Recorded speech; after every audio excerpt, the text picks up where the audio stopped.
Mr. Speaker, sir, it is unfortunate that many parliamentarians from both sides of this House are not having the opportunity to debate and voice out their views and suggestions on those two important bills, where amendments are being brought to not less than 56 legislations. And the civil society, the media, the trade unions, and all other stakeholders, rightly so, are unhappy, worried that instead of seeking a broad consensus on the objects and importance of those two bills, this government comes to Parliament with a certificate of urgency, restraining debates and ignoring the public outcry with regard to the repressive approach being adopted with the amendments being brought to the Police Act, to the Public Health Act, to the Education Act, to the Workers' Rights Act, amongst others, and to the introduction of a new quarantine bill with more powers to police, to the quarantine authority, and to the quarantine officer. Mr. Speaker, sir, due to time constraints, I shall thus briefly outline what honourable members from this side of the House have been canvassing. I do not agree with the arguments of the Honourable Vice Prime Minister, the Minister of Education, with regards to her comments that everything is fine and that in the previous Education Act, the online education that she is canvassing for was already included. I do not see why amendments to the Education Act are being brought through the Covid-19 bill. Why this urgency? The clause 14 of the Covid-19 bill should be removed inasmuch as the proposed new Section 36A is a clear act of repression against not just teachers, but other teaching staff and other personnel of educational institutions when they are being threatened with disciplinary proceedings. This is seriously out of place when we all very well know that most of those involved in education sector, be it at pre-primary, primary or secondary levels, are not geared up and have never been given any training with regard to production and conduct of distance education and online learning programs, including broadcast lessons. On the contrary, Mr. Speaker, sir, we should praise and salute all teaching staff for their dedication and commitment in those times of crisis towards our children, in providing them with appropriate training and guidance to face this novel situation should be the motto for this government, not providing for sanctions and disciplinary actions against teachers. Mr. Speaker, sir, in the same vein, giving additional powers to police is not becoming and cannot be accepted. The police already have enough powers in the Police Act, and instead, the Honourable Attorney General should walk the talk. Unfortunately, he is not here.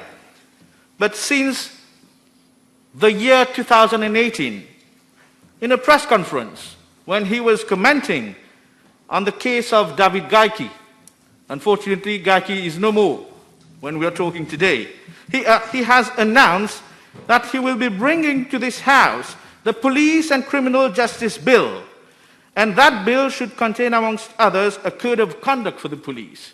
We are still waiting for this famous bill, Mr. Speaker, sir. This is a bill that should be brought to this House with a certificate of urgency, the Police and Criminal Justice Bill. Mr. Speaker, sir, the majority of the emergency measures in the bill do have a commencement date, but they do not have an expiry date. We are talking about exceptional measures, and this cannot be the case. I take the example of Scotland. Measures enacted in their COVID bill automatically expire 6 months after they come into force. The Scottish Parliament may extend these measures to further periods of 6 months, giving the measures in the bill a maximum duration of 18 months. And there in Scotland, the Scottish government have to provide a report to Parliament every 2 months about the use of these emergency powers. Regrettably, here we do not have those provisions in those two bills being debated before this House. These are areas that should be addressed. These are areas where amendments should be brought to reflect same in those two bills. Mr. Speaker, sir, in these unprecedented times, it is not just economic policy, health policy, and social policy that require creativity and innovation. Our democratic structures need to be equally responsive. The spirit of our Constitution should also be upheld. The three pillars of our Constitution, our Parliament, the Executive, the Judiciary, should be able to live up when faced with such adversity. Mr. Speaker, sir, rightly so, at Clause 9 of the COVID bill, the Courts Act is being amended to allow to some extent the administration of justice. The Executive is up and running through committees and cabinet meetings. It should be the case for Parliament as well, Mr. Speaker, sir. The cardinal principle for a democracy to work is accountability. These three pillars should work in pair. Parliament, Executive, and the Judiciary. They are the checks and balances. They are the important pillars of the Constitution. And accountability, unfortunately, is not a very, say, correct word or popular words in the dictionary of this government. When I listen to the answer given by the Honourable Minister of Finance to the private notice question, this is clearly a real temptation from government not to be accountable. Everyone in the business community knows very well that the cost of lockdown is around 4.5 to 5.5 billion rupees per week. 4.5 to 5.5 billion rupees per week in terms of loss of revenue. And yet, an honourable minister who is in charge of this dossier, he doesn't deem it fit to give this answer to Parliament. This is what we call accountability. This is what we need in a democracy to work in such a situation when we are in a pandemic. Shame. Mr. Speaker, sir, we have to take example of what New Zealand has been doing. Over there, Mr. Speaker, sir, when Parliament was adjourned, it was done by consensus.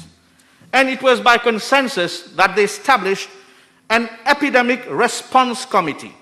It is a special select committee to examine the government's response to the COVID-19 outbreak. The committee is chaired by an opposition member and has an opposition majority. All political parties are represented on the committee, and this committee sits 3 times a week via teleconference up until Parliament resumes. And this is live streamed to the public.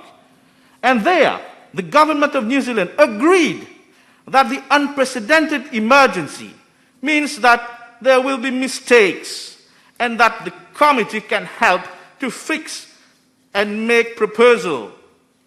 Mr. Speaker, sir, I am of the humble view that it is of paramount importance that a similar committee, as we have in New Zealand, be introduced. And this new and creative institution should be an all-party, opposition-chaired special select committee like we have the Public Accounts Committee, but with broader powers, Mr. Speaker, sir. And this is what Honourable Xavier Duval and all honourable members from this side of the House are pressing for: accountability. There should be parliamentary scrutiny of the acts and doings of the Executive during confinement and lockdown.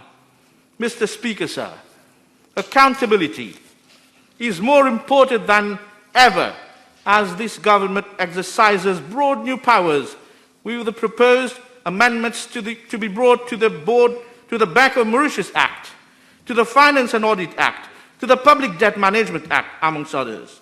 Mr. Speaker, sir, I shall conclude by inviting all honourable members of this august assembly to ponder on what former Chief Justice Sir Mauricien ruled in the famous case of Mahbub against government of Mauritius in 1982, and which is self-explanatory of the situation, and I quote, "In our country, which has no army, the stability of the government does not depend upon force, but upon the consensus of the people, and that consensus itself derives from the confidence in the rule of law. The rule of law is the citadel which guards the people against despotism. It is equally the citadel which guards government against anarchy. If any part of the wall crumbles, Mr. Speaker, sir, the enemy is free to widen the breach and the citadel is lost." God bless our country. Thank you, Mr. Speaker, sir.